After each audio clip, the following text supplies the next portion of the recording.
Welcome to another program in our series, Backstage at the Kennedy Center, where we take you behind the scenes of the latest productions at the Kennedy Center and discuss these works with the artists and creative team who share these masterpieces with us. I'm Colleen Sinnette Jennings, your host for today's program and professor of theater at the American University in Washington, D.C. Joining me in the studio are actress Fiona Shaw and director Deborah Warner, who have brought their compelling, disturbing, and richly comic production of Samuel Beckett's Happy Days to the Kennedy Center. Fiona Shaw trained at the Royal Academy of Dramatic Arts. Her selected work in theater includes Julius Caesar, The Rivals, The Good Person of Szechuan, Machinal, and title roles in Richard II and The Prime of Miss Jean Brodie. She is a recipient of several London Critics Awards, as well as Olivier and Evening Standard Awards for Best Actress. Of course, she's very well known to us all as Aunt Petunia of the Harry Potter series. Deborah Warner has directed productions of The Good Person of Szechuan, Wojciech, The Tempest, Medea, Hedda Gabler, and many, many more. For direction, she's received several Olivier and Evening Standard Awards, 2 Obies, 2 New York Drama Desk Awards, and 3 Tony Award nominations. She directs for opera and television, as well as for theater. Ms. Shaw and Ms. Warner, it's a pleasure to speak with you today. This production of Happy Days is one of many collaborations you've done as director and actor. How did that collaborative process begin? How'd you meet? How'd you start? Well, at the end of the season in 1989, I think it was, or 88, at the Royal Shakespeare Company, Deborah had just directed Titus Andronicus, and I had been playing The Taming of the Shrew and some other shows that year, and at the very end there was a slot, and the Royal Shakespeare Company directors asked us would we work together on a tragedy, and I had done really mainly comedies until that point, and so we set into that winter rehearsing Electra, Sophocles' Electra, and when we opened it I thought tragedy was an impossible thing and a rather dark thing. But we found that people queued not only around the block, but they slept overnight to come. Yes. And in that moment I realized that Deborah had released a kind of giant potential in tragedy, in Greek tragedy, which surprised me and completely rejuvenated my interest in the theatre. Wow, wow. My side of the story. Yes. I think I was very keen to do a Greek play. And then as the weeks brought me closer and closer to it, more and more... Stop for a second, sorry. Please stop and just... Must be mine.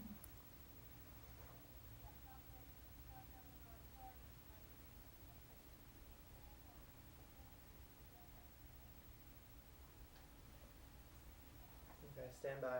5, 4, 3... Ms. Shaw, Ms. Warner, it's a pleasure to speak with you today. You two have collaborated on a number of performances and productions. How did that collaboration come to be? Well, at the end of 1988, we were both working independently at the Royal Shakespeare Company. Deborah was directing Titus Andronicus, and I was performing The Taming of the Shrew. And the artistic director asked us would we use the final slot of the year to do a production of Sophocles' Electra, and I'd never done a tragedy before, and so we set to work that winter, and it was an enormous inspiration for me because it caused such an enormous stir in London, is that people slept overnight to get tickets, and I suddenly realised the kind of explosive power of Greek tragedy. Yes, yes. And what are your recollections of that first collaboration? Well, I think Fiona was very shocked to be moving from comedy, having been the jewel in the crown of the Royal Shakespeare Company's comedic actresses, I think. Yes. And I think I was very, very shocked to be moving to the Greeks. I'd done a lot of Shakespeare work, and I hadn't touched a Greek play, and though something made me think I wanted to go there. But as the project became nearer and nearer, I got more and more alarmed. Yes. So I remember trying to withdraw from the project at one point. But I think history proves I'm very glad I stayed in there. And I think I was very lost in rehearsal, and Fiona's energy in the rehearsal room is and was absolutely marvellous and kept the whole thing on track. But there was one particular day when we were perhaps so lost that I was a young director. I thought the only thing for it was to just try and run the play, which is absurd, really, since we had nothing there to run. But something marvellous happened that day in the rehearsal room in the bowels of the Barbican, which is that Fiona just jumped into a completely emotional performance of the text. And I think in one moment proved that this was possible. I didn't know that I was going into the Greeks to find out whether one could actually play them from an emotional centre, for I'd never seen that. I'd seen many Greek productions with masks or stylized or whatever, but here suddenly was somebody playing from the very essence of grief, which is, of course, what the piece holds and what the piece is. And I think we touched on something very extraordinary, which is that we weren't just in touch with the ancient Greeks. We were profoundly in touch with ourselves and found this lack, I suppose, at that moment in perhaps in English society, that people did need a place where they could express grief or experience it. Yes. Yeah, so the artistic director sort of brought you together, you selected the play, and you've been working together for a long time now. How do you choose the plays that you're going to work on together? I think they choose us. I think plays find you. Often one backs, reluctantly into the limelight because you don't actually want to do the play at all. Yes. I think Medea particularly, I don't think either of us really wanted to do. Yes. And we had a gun to our head from the Abbey Theatre in Dublin to say, either do Hamlet or Medea. And we had already done Richard II together some years ago, and I think we were both reluctant to go back into a Shakespeare in that sense. So Deborah rang me from an airport saying that she had just read, I think, Who's Afraid of Virginia Woolf by Edward Albee, and she said somewhere Medea is Edward Albee. And the moment she said that, I think it struck a chord for both of us. Yes. Largely you're trying to find the key to the play. You're trying to find a reason to do it, not because it would be a good play, because there are lots of very good plays, yes. But why now? Why that one? Exactly. And you have to find the personal plumb line that allows you to sink into the centre of the play. And once you've got that, really, you don't need to know the answer to anything in the play. And just what Deborah touched on earlier about Electra, I think the thing we discovered by doing Electra was that there's no point in rehearsing a play or having a method initially. You have to meet the play head on. Just do it and see what it is, however wrong, however misguided. And so the plays find us slowly but surely. Yes, yes. Well, what are obviously you've developed a working procedure between the two of you that gives you solid ground. Are there any drawbacks to having such a long artistic collaboration? I don't know if there's a working procedure. I mean, I think every new work demands that one works, certainly as a director, completely differently, and obviously as an actor completely differently. I don't know that there's a procedure. I think there's a preparedness to risk a lot, which is perhaps the nice fruits of long collaboration. I think long collaboration possibly also, I think we perhaps hear the same thing. I think we can hear the same thing. Fiona's terribly good on rhythm, and I know what that means for her to be good on rhythm, for somebody to be good on rhythm. I mean, I think these are the good fruits of collaboration, but I think really truly what this gives us is, what it gives me is that I can be braver. I can make choices knowing that I've got an actress who'll jump without a safety net, or worse, perhaps without a parachute. And that in the case of Fiona, that she is able, after that jump, to land mysteriously and magnificently on the X marking the safe arrival spot, or one hopes that. But of course one day one won't land anywhere. One will land far out. And sometimes there's been a very shallow bucket of water that we've landed in.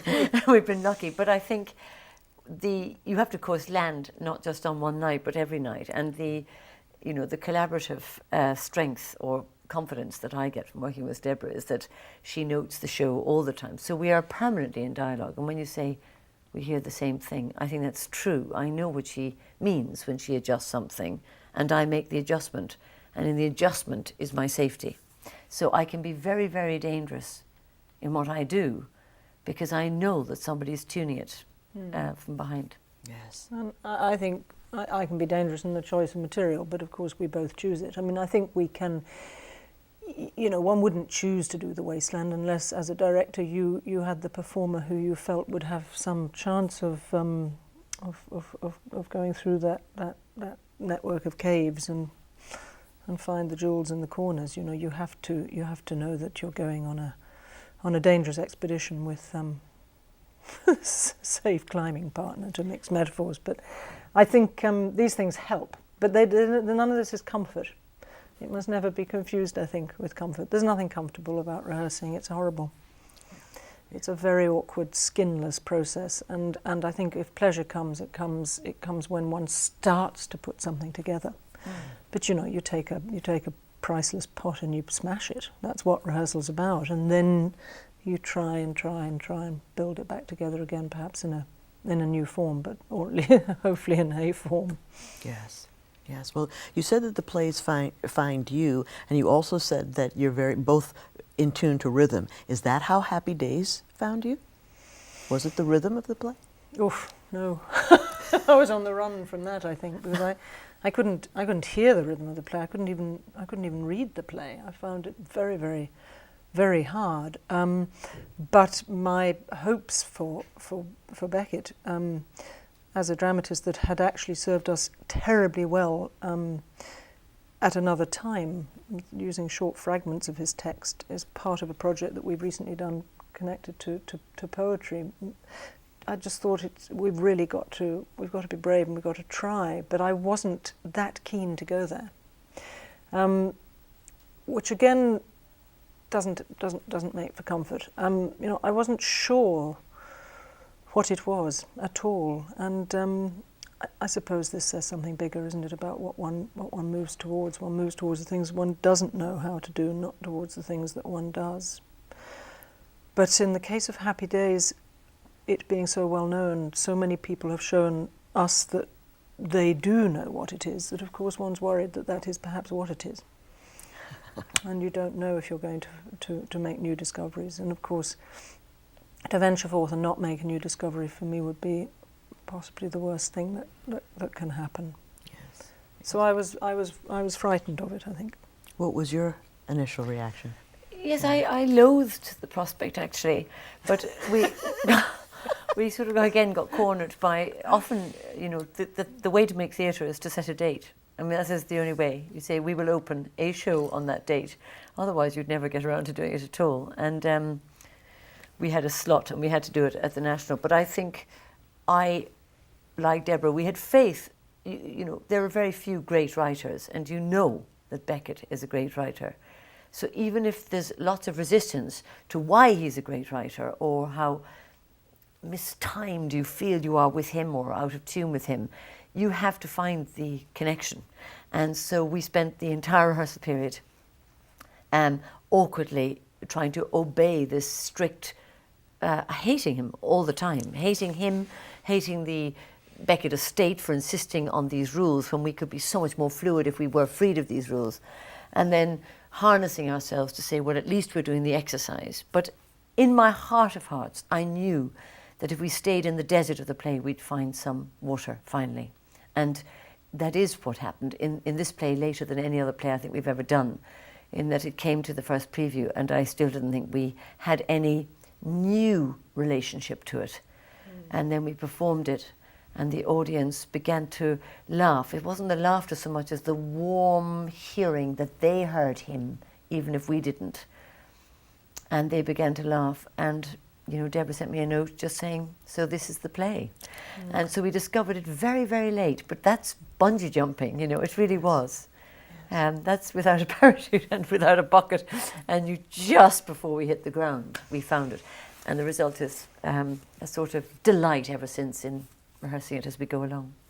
Well, you made some interesting choices, and correct me if I'm wrong, the theatricality of it. It seems you call attention to the theatre in your production with the curtain going up ever so slightly every couple of minutes, and I could see the lighting from Backstage, and that's not in the original text. Is that a choice? No, it wasn't in the production recently either, actually. I mean, that was very much for the Kennedy Centre, because you've got a very nice curtain that could go up on stages. You've got the only iron curtain in the world that's allowed to go up in stages, actually. But, Wow. so it changes its nature wherever we do it. I mean, one of the many things it is an essay, is it not, I think, on theatre making. I mean, I suppose Beckett is often doing that. I mean, he's certainly doing it in Godot, but he really is doing it here. I mean, it's a fascinating test of what can... Somehow he's testing an audience, he's testing himself, he's saying what constitutes an act of theatre. Does somebody sitting embedded in the earth, but embedded within the body of the theatre, unable to move, will they animate an evening? Will we bear that? Will that constitute an act of theatre making? What happens if the other actor refuses to turn his face to us and only shows his back to us? What happens if he refuses to come on stage? I mean, lots of these plays on how Winnie could hand the play over to Willie. I mean, she even says, "And now Willie," as if she's cueing him to come. He's enjoying playing with that, but he's also playing with something very, very dangerous, which is that he is really playing with the idea of boredom in the theatre. Now, this is very, very dangerous because, of course, to me and to Fiona and to many others, it is impossible for the theatre to be boring. It often is. So for something that actually plays with that possibility, I'd be mortified if this production were boring. But I'm very entertained that he's playing with that. So it's a very, very anarchic act, I think, of theatre making. It doesn't, to me, feel like something made in 1962. It feels that it is exactly the play that should be written, in the early part of this new century. And so I'm very excited to have found it for those reasons. But maybe we found it at a moment at which it's free again. Or a moment in which we're very interested in where the audience play their role within an evening of theatre, because for sure they have a huge role here, and it is profoundly about the audience, and that's a very hard thing to speak about. Sure. But I think that's what makes this a very great piece. Well, I was going to ask, how aware are you of the audience as you're performing? And then I was going to ask you how audiences shift from city to city. Are you aware of the audience response? And I am absolutely only there for the audience. So it's very like being invited into their home or me inviting them into our home, in that you just begin and you can feel them immediately. The theatre is always, I think, a conversation between the actor and the audience, and the rhythm with which they hand over their willingness to follow your rhythm. If you fail with that, they will return. They will rehold it and start thinking about their shopping tomorrow, and in turn will sort of screw up the air between you. If you get it right, a sort of river flows between them and me. I mean, as it were, and it is that flow that's like surfing, and it is I think the greatest high of all time, really, is to be surfing on a play that shouldn't make sense and is making sense because I'm engaged by the effort to try and ride it, and the audience are engaged in the effort of understanding it. Both efforts create a sort of a creation of itself that evening, and I think in that way Beckett is unique. I think these 150 pauses, whatever, are in the play do not belong to me. They belong to the audience. The audience fill them with intensity, excitement, and if they didn't, we would have just 150 miserable moments, with other miserable moments filling it in. So, yes, I think the theatre is about the audience and about, in a way, a love affair between the actor and the audience. Which is different to an approval-seeking experience. It's a real love affair. It has to flow. Well, and people laughed at very different times, so it's like popping of laughter all throughout. How do you keep your rhythm? Well, it's a different rhythm every night. I can also tell you exactly the quality of the audience on any night. When they're more serious people, but Deborah might speak to that because she's often in the audience, you have I different... mean, it's improvised jazz, isn't it? Not that I play jazz, but I imagine really that that's very much what this is. It's improvised jazz. It's certainly improvised. What Fiona is doing is an improvisation between her and the audience. So, I mean, that's the jazz. And the energy that's coming from the audience is absolutely critical. If it didn't come, she couldn't play. I believe that's one of the reasons we found it very hard to rehearse, because I was the sole audience, and I certainly wasn't particularly eligible in that in that room. But you know, I couldn't also be the director just at that moment. We should have rehearsed it, you know, with an audience. But I didn't know at that stage that that's really what this piece was. I think theatre is energy, isn't it? And the energy is brought into the rehearsal room by the actors and into theatre by the actors. But here the audience are critical. And probably too small an audience would make this very difficult. And the laughter versus the... I mean, I used to think the laughter was, of course, because we were, as is too well documented, so lost in our particular rehearsal period of this piece, so that when we had our first preview at the National Theatre, it was tremendous to hear, you know, literally to hear the audience, to hear them laughing. And that seems a long way away now. And you know, my conclusion from that was that there was some correlation between this, of course, and stand-up comedy. But it's way beyond that. I mean, the laughter is sort of okay now. But actually, what's much more interesting, which I can't do enough of, is to turn myself around and look at the faces of the audience, because I have never seen. I've never seen in a theatre audience people quite so animated. They're very well lit, you know, they're in this blasted sunscape that Winnie's in. But they're also in a conversation with her. I can absolutely see them in dialogue with her. So the audience as a whole is not having the same chat with Winnie. They're all having a slightly different chat about what they understand, what she has just said makes of them. They haven't come to learn who, you know, Winnie born in 1962 is. They've come to find out who they are in 2007, and I really think they're seeking to find it out. I'm not even sure that they're coming into the theatre with that purpose. Something happens very quickly. I think it's something that Fiona does very early. I mean, she makes herself terribly available to the audience very quickly. She's an incredibly charming hostess of the evening. And I think everybody thinks, oh, well, she's a very nice lady who's invited us to this rather strange party, but will willingly partake. And that's very exciting theatre. Yes. If the theatre can get to that point, you know, I think it says very exciting things about what could happen next, really. I feel very positive about the theatre in the light of this.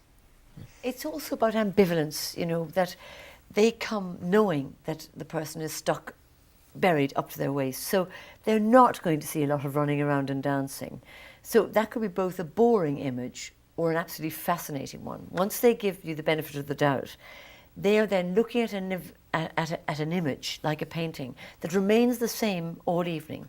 So both my mental energy is focused on them, their mental energy focused on me. But what's happening subconsciously, perhaps, is that they're looking at this terrible painting of somebody stuck up to their waist, which is having a reinforced power as every moment goes by. It doesn't change, which is, you know, Winnie's Cree, as it were, that it doesn't change. So they're hearing her trying to change everything all the time, but it doesn't change. So there's a few things at play.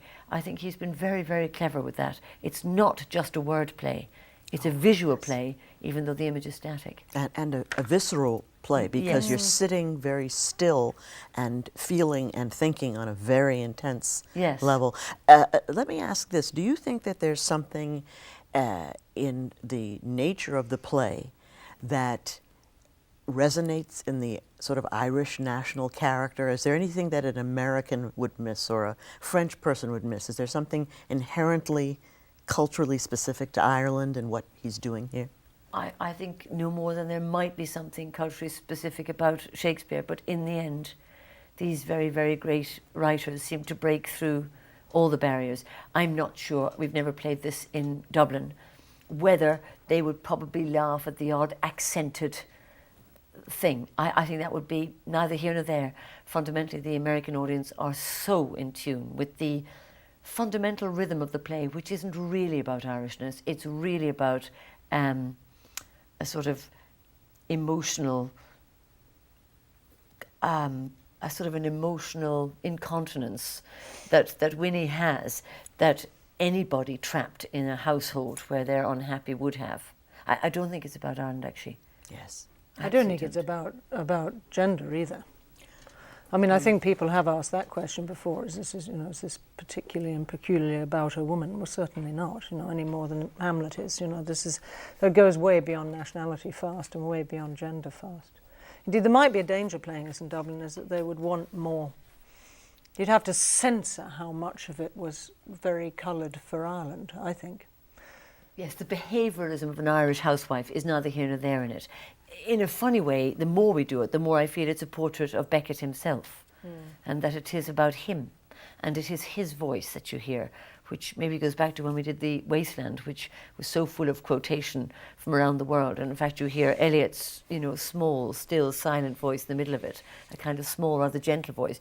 Well, in this more and more, I feel that it is Samuel Beckett, his vulnerability that we hear, not necessarily her buoyancy. Yes. That's very good. Yes. In terms of your preparation, you've talked quite a bit about how difficult the rehearsal process is. We're just moaning. But how did you sort of gird your loins to do? Where did you go for inspiration? Did you look at other texts? Did you do visual research? How did you prepare? I think I shamelessly probably I go to the rehearsal room for inspiration. I mean, that is where I go. And if an academic goes to their study to work, I go to the rehearsal room. I don't do perhaps enough, but I certainly don't do a great deal of research outside of it. I think it happens there. The truth that you're going to make and what you're going to find happens there. So my job is to make it possible for the actors to come into that room with all their energy and the right energy, and for me to channel that is my job. This is a little bit tougher when you're down to one and a difficult text, but we got there. We got there at a different point. There was bound to be a trick in this. We didn't know what to expect, and I think what we Scale of set. Scale of set, yes. Well, I think the difficulty about coming to classics is that if we feel we know them, some work has to be done. I mean, we have to know why we're doing it, of course, and I suppose I was doing it because I had a suspicion there might be more there than I'd seen. But I was very concerned about the fact that we all knew the image. And I was very concerned about the fact that we all knew the umbrella blew up. And I thought, how can I change that? If I was doing Hamlet, I'd be sure not to have a skull or whatever one might get rid of. But here, this was a real challenge. So I thought the best start would be to take it out of the very dead, small studio world of tiny studio theatre, black walls, little bit of earth, person buried. It wasn't a good start. So we did put it in the biggest theatre at the National Theatre and the Littleton Theatre, and then planned a tour to very, very large spaces. So it has played on a huge scale, which I think only serves the function of wrong footing and thus preparing in a good way the audience as they come in. I mean, very quickly we're there with Fiona, but that set has to be on that scale. If we're going to say something about global warming, we're not going to say something about that in this studio, in a tiny studio. But that's successful. It's not all that it's about. I mean, fundamentally, it's about Fiona and everything we've spoken about in terms of her ability to play that rhythm. It is about music, and I do a certain amount of opera, and I was just thinking, as Fiona was speaking earlier, a leading actress is always the first violinist. That is what they are. And orchestras can work without conductors, in fact, if the first violinist is wonderful. And that is very much what is happening, I think, in an ensemble piece with a leading with a leading actor. I think what's fascinating about this solo work is that Fiona's the conductor as well as the first violinist. And she is, in a sense, she's not conducting the audience, but she is very, very quickly computing what they're giving her as to what that will allow her to do next. So my experience of directing this is different to anything else, because I do watch the work once it's in front of an audience. I go to most shows and I give enormous amount of notes to what are normally large companies. In the case of this, it's terribly difficult for me to note last night's performance tonight, because it won't be entirely relevant.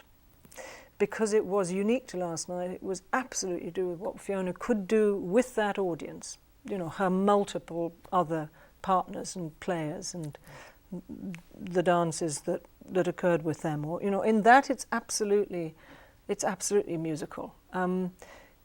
It's not about, you know, a rhythm and a song, and it's absolutely live music making between those two parties, which I think is why it's so breathtakingly alive. I mean, one is shocked almost by that. Yes. Your preparation, your nightly preparation for doing this, what does it consist of? It consists of, I mean, there are two answers to that. One is it consists of absolutely nothing. I have no particular ritual, except that from about, you know, all actors from about 3 p.m, I think, lose their interest in daily life and vaguely click into the thing that lies ahead, but as you might with any task that lies ahead. So there, I've got very used to the discipline of that, of just knowing that if I don't start turning my nose towards the stable by about 3 or 4, I won't have a chance of relaxing in the right way. But fundamentally, it's about a sort of relaxation. It's a tuned relaxation. And, you know, I wouldn't want too much bad news half an hour before the show, or I wouldn't want someone to annoy me too much before the show. But I don't need the sound of rippling water. The average conversation of everything. And in that way, I've always felt that the theatre should be very like ordinary life. You should step from the backstage onto the stage and be roughly the same person. So I try and bring all of myself to it at night, and I don't need to. In fact, if I became tense, or sometimes you're frightened because somebody special is in the audience, and you kind of you step outside your part, and that is the worst thing. If I can begin, even if I'm in bad form, I try and allow the bad form to inform it, and if I'm tired, allow the tiredness to inform it. And I have found that the more I trust that, the more the play holds me up. I don't think Fiona's ever been worried about somebody special being in the audience, but what Fiona's marvellous at is if she knows who's in the audience, she will use them. I mean, when we did Richard II in the National Theatre, we'd had a lot of performances, so she used to want to know who was in the audience. And the Christies, who run the Glyndebourne Opera House, which is, you know, a marvellous opera house down in the countryside of England, surrounded by green fields, were in one night, which meant that every single reference to the green fields of England, of which there are plenty, was fantastically highlighted. So actually, you're very good at using the audience as the note for the night. So, because one needs that, you know, one needs new notes per night of what to play. It's tricky with this because there's just too much to play. You need an awful lot of people in there with very different ideas. And maybe that's what is indeed happening. What I'm excited in Washington is that the laughter is, there's pockets of laughter in very different places to where they've ever been before, and it's very good. So you know that you've got a very different set of brains and minds working away at it. Coming together. You talked a lot about the 150 pauses. What are the, and you talked also about the rhythm. What are the other technical demands of this text? You also called it restrictive. Can you talk a little bit about the ways in which you absolutely must walk the line, and sometimes the freedom that in fact gives you? Well, you know, normally if I do a play with Deborah, what she says about sort of breaking the vase is true. Is you take a very good play and you absolutely don't, you just do not do what your expectation is with it. So you play around with it. And in this play, you know, he has written that she opens one of the the arms of a pair of glasses on a certain line and the other one, and raises the glass while speaking a certain line, looks for a toothbrush on a certain line, picks up the toothbrush on a certain line. And it's absolutely insane making, because you feel that you have no identity in that. You're just a tool of this writer, and it doesn't release anything in the imagination. But as time has gone on, I have found that even though there's no lateral expansion to be able to really play magical things that would change the image in my head, the thing has got deeper, because what started off, I suppose, fundamentally for me were references to do with Ireland, or to do with my mother, or to do with people I knew who sounded like this on this line, or little reference points, movies you'd seen, fragments of one's own life. They've sort of given way to something more. When Deborah says jazz, yes, it's almost as if I'm sticking, of course, absolutely to the gesture and to the word, but within that, lots of resonance occurs. So it is like going down one of those submarines in some way, down one of those practice funnels. It's not a giant ocean I'm in, it's a pool, but I am sinking in it. Yes, yes. Wow. What were the aspects of your process that made you think, thank heavens for this teacher for teaching me this in my training, or thank heavens for this book that I read? What were the anchors for you as a director, as an actor, that you said, this has served me well in approaching this kind of text? We spoke a little bit about this yesterday. I mean, I don't think that we could have done this without two projects that we did together previously. One of those is The Wasteland, Eliot's poem. And the other is a show that we've just recently started working on called Readings, which is an attempt, I suppose, at looking again at what poetry reciting might be. But it's a big collection of texts that Fiona's possibly known for a very long time in memory. I mean, there's a lot of Yeats, which she seems to have known since she was 4 or 5, and there's a lot of Emily Dickinson and some Ted Hughes and some Beckett and some Shakespeare, which was a very experimental thing and a rather exposing show to put together, of how you might knit together poetic fragments, which of course Eliot did very, very well, and we were doing in a rather different way. And I think without those two experiences I wouldn't have found the courage to keep going on this. But that's what one hopes, is that one project will lead, in any long collaborative process, you hope that you're going to be guided from one project to the next, and perhaps this was good chance, really, that we were pushed in this direction, but perhaps we're a little bit more prepared for it than we realised. I would say even probably your earlier work too, or mine, but Shakespeare is at play in this. The odd thing about this is that it is modern fragments, but there's a little section where she says, she suddenly launches into a memory, and she says, "Golden you called it, that day when the last guest was gone. Here's to your golden, may it never, that day, what now?" So it's already over. So you have a whole little movie of a memory, and just when you're launching into it, it's over. Well, you cannot underemphasize the tiny words that you're being offered. Golden you called it, that day when the last guest was gone. And I think it's really from Shakespeare that one realizes his teaching, that you sort of have to hit the line right in the middle of the racket and go for it, because there's nothing else except the line and the information in the line. The fact that it's about to disappoint because it won't actually flower into a more elaborate image is the peculiarity of Beckett. With Shakespeare, it would have gone on to something marvellous and turn into a soliloquy. And in this, you do need really classical acting to make it work, even though it is part of the modern disintegration of consciousness. Yes, yes.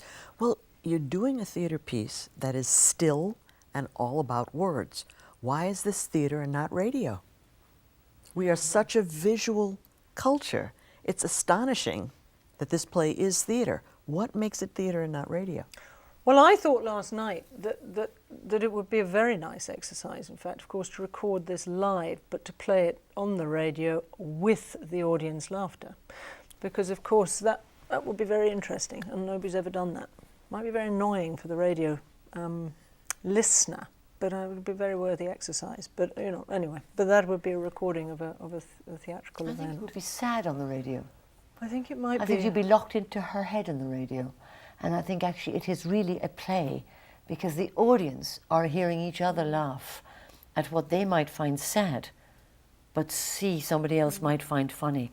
I actually think they are an enormous player in it, the audience. It's not a radio play. And the clouds that pass through Winnie are visual, really.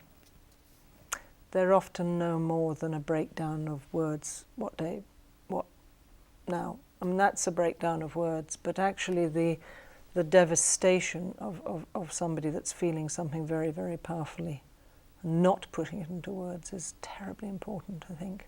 Yes. I also think the audience are looking at her bag. You know, she says that she has the bag. Maybe a sonic audience would think, well, of course there are bags in one's life, and there are also cups of coffee, but he has brilliantly focused your eye, not just your ear, to the fact that there is a bag which is full of potential, and the potential lies in the bag. And maybe the ear couldn't quite take seriously somebody stuck, when your head is never stuck, your head wanders, but your body is stuck physically. It's a physical play, all right, in an odd way. But it's also the joy, isn't it, of Tom Pye's set, which is an installation really worthy of a gallery, is that actually if the eye, which of course it must in theatre, can go wherever it wants, that's the joy of it. It's not cinema, you're not being told what to look at. You can go where you want. So the eye can drift off to those rocks, but you know, they give what they give the rocks, and so then it comes back. I mean, that's a marvellous conceit of Beckett's, really, I think. Yes.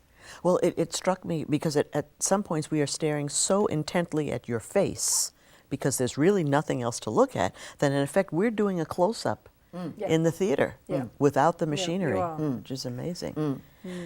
You've talked so much about taking the risk about these plays. What's the next play that you're terrified to do but you're going to go into rehearsal on anyway? What scares the life out of you to do? I think I would certainly be very scared to eventually try, because I would hate it to not be great, is Antony and Cleopatra. I would like to do that eventually, but I keep hoping for it to be the right moment. It's probably not quite yet the right moment, so I remain quite frightened of that. But I think we both would probably be interested in trying to do something that is not necessarily a play. I think this thing of finding texts that are not fundamentally theatre texts is very hard and potentially very freeing. So you're making pieces of theatre rather than necessarily making plays. Well, the strange thing is that that's what this is, though, really. That's the oddity of it. You know, The Wasteland, of course, was that. We made a marvellous act of theatre, I think, from something that should never have been in the theatre. It was a gift to be given a poem and discover a piece of theatre. But in a strange way, I think Beckett's offered us that. Or offered anybody who wishes to pick it up that. It's not really a play. Yes. No, but it's poetry. And I think in the end, the theatre is poetry, because it needs a poetical, emphasised, increased textured language to exist on a stage. Film doesn't need that. Film can use any language. In fact, in film, often, isn't it, when you're striking off what's important in film, you know, it's plot or colour or landscape. Language is quite low down, but in the theatre, I think language is enormously important, and therefore cannot be the ordinary language that we're using in conversation. It's got to be heightened, and so one misses now that real poets are not necessarily writing for the stage, but maybe they don't need to. If we can steal their poems and put them on the stage, we can make theatre worth hearing. Any thoughts about the form in terms of harnessing aspects of technology, harnessing aspects of film and television in the theatre? Well, I think there's a massive use of video in the theatre at the moment, and I've had my fair share of use of it. It was rather marvellous to be doing this without any, actually. There's very little that gets onto the stages of opera houses in England, or indeed theatres now, without video in it. Some people harness it brilliantly. I mean, Robert Lepage is still the man who harnesses it best, and it's fantastic what he does with it. It's never interesting if it's merely an illustrative tool. It has to be a poetic tool in the theatre, I think. So it can never just describe what it's meant to be describing. It always has to be something else. But it probably won't get us that far. It can do marvellous things, but it's not going to be able to stand alone. But poetry lies at the language, the heart. Yeah. Mm-hmm. Mm-hmm. Talk to me about where your work with the Harry Potter series fits into the sort of continuum of your life's work. Well, of course, that's a very good example of the globalization, really, of performers, through film, which is that one's input is, microscopic, and the effect is enormous. I take about 2 weeks a year to make my section of the Harry Potter series, and then I get on with the rest of my working life. So, but I am part of something that I know is a phenomenon. But I don't relate to the phenomenon at that moment. It's just another few weeks of concentrated filming, and it's great fun to do, and it's a beautifully made series, and it's been run magnificently by the people who run it. It's been very, very smooth and very gracious and very hard-working, and, teams of people have given many more hours than I to it. And in fact, they've changed over in the last 2 films. They finally, one group that did the first 4 finally laid down and died and handed over the cameras, etc., to another group. So, but it is in that way what it is. It's been a great privilege to be part of it. You both move back and forth between theater and film and television. What are the particular demands of each, and is there a place where your heart is most comfortable, or do you feel equally at home? Well, I don't really move around film and television at all. I can't make that claim, but I do move back and forth between opera and theatre a great deal, which I'm very grateful for, really. I think I've always been rather jealous of actors who can actually make those moves to film and television, because I think one needs to exercise in different pens and different arenas. For me, I never expected to go and work in opera, and I'm now doing perhaps rather more opera than I am theatre. I've lost the interest in the definition of why is one is different to the other. I mean, the search is exactly the same in both. One's trying to release a performer into its own truth within the material, so nothing very different there. What I am very glad about is that the scale of opera pushed me and exercised me, but also made me come back, I think, to the theatre with ambitions for its scale, which is a very old story, not a new one. The 19th century theatre was a very epic thing, huge casts, fast sets, it was there instead of film. And all we're left with now is the musical is the one place where spectacle's allowed to be financed, but also expected to be. And actually I think there's more room for it than that. I do think people are hungry for it, really. I think they would like theatre to be a little bit more exciting sometimes, and spectacle is a little part of that. So I'm pleased in a way. I mean, I did a Julius Caesar that had 100 extras, and that was a good thing. Yes. But only because it just engages the imagination on a large canvas for the theatre, which mustn't, I think, be pushed into smaller and smaller rooms. It's fine sometimes for it to be in a very tiny room, but actually the bigger audience does have an effect on it, and on each other. And it seems the economics are driving it more so than the artistic desires, and that gets tricky. Yeah, it does. You're moving among theatre, film, and television media. How does that work for you? Well, of course, the opportunities for me lie in the theatre, because it's what I'm trained for. I mean, I think one of the things that the theatre does do is the direct communication between the actor and the audience. And vis-a-vis opera, in a way, there's an operatic now theatre is becoming what opera was, I think, in some respects, in that it should be physically challenging to the performer as well.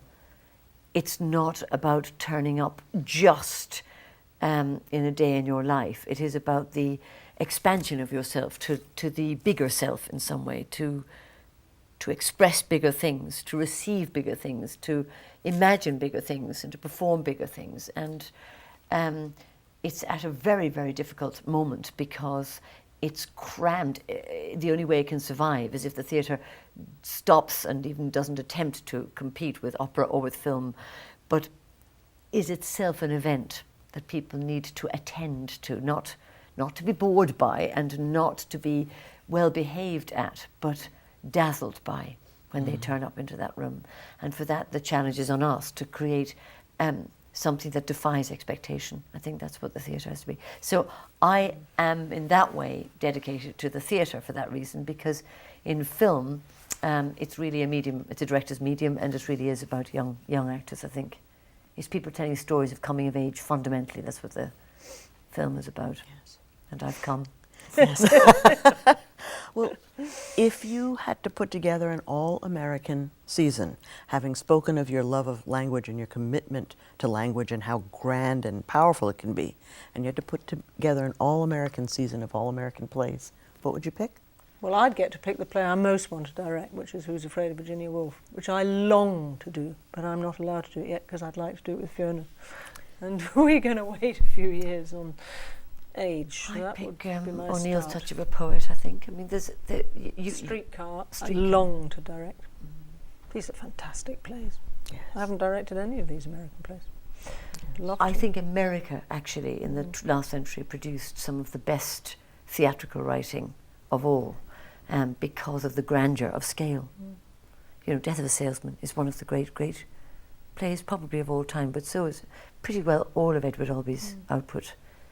I think he absolutely eviscerates everything that America needs to know. He absolutely sandblasts it and exposes it. Yes, yes. Interesting. Have you ever acted? Have you ever directed? I haven't ever acted. Not really.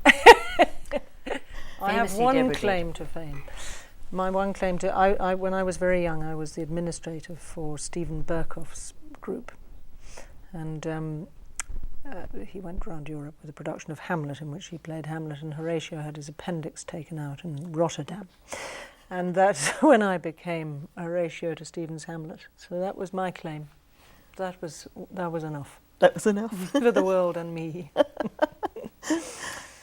And I have directed. I directed John Lynch and Sean McGinley in a wonderful Hamlet that they performed in Ireland some years ago. But I always stand under the shadow of Deborah when I direct, so I'm wary of it in myself. But I may do more as I age.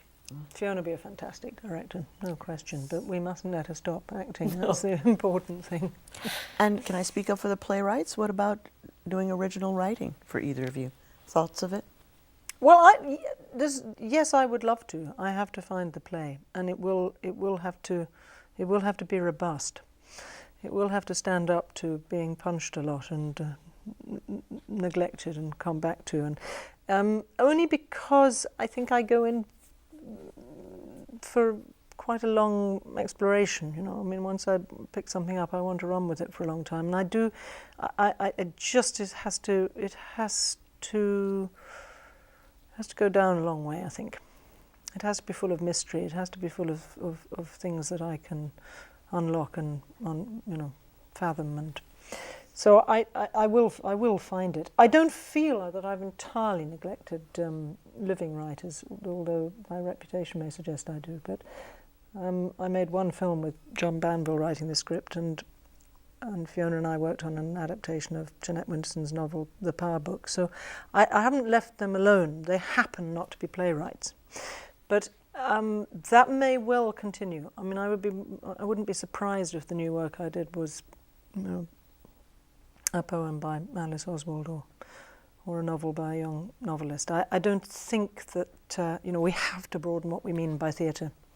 And perhaps those writers that have chosen theatre as the place they want to be, I don't know, happen not to be the ones that I've yet chimed with. I don't know, but it could yet happen. But And any I work feel by sorry Deborah for Warner? the new written work. So absolutely not. No. What about you, Fiona? No? I think people writing for the theatre is a kind of a miracle. I don't know how they even begin to do it. I mean, I work around I admire Marina Warner's writing. I admire Marina Carr's writing very much. And she seems to be the new writer who has the kind of magical scale that actually jumps off a page. Yes. But it's not skill just, it's a kind of totality of imagination that very few have now.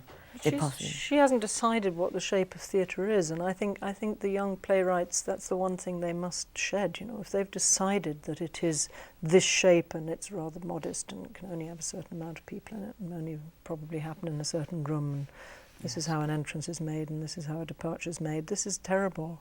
So I think it very much depends what's inspiring them to write.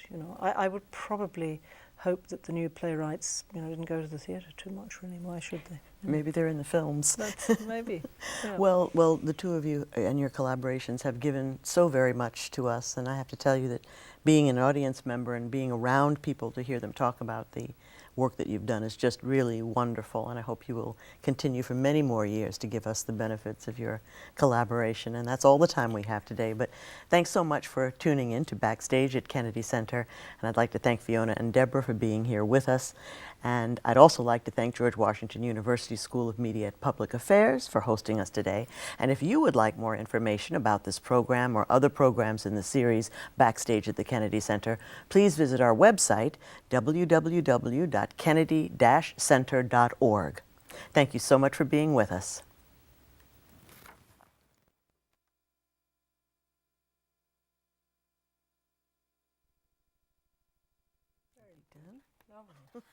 Look, I'm glad you didn't, thank you. didn't ask me that Alice Oswald question.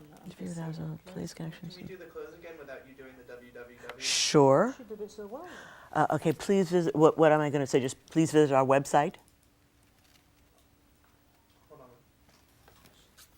Just do it from the top of the close. Wait. She wants to know what she has to say instead of www. If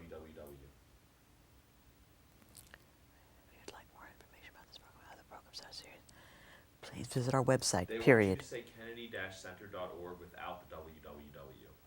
Please visit our website, kennedy-center.org.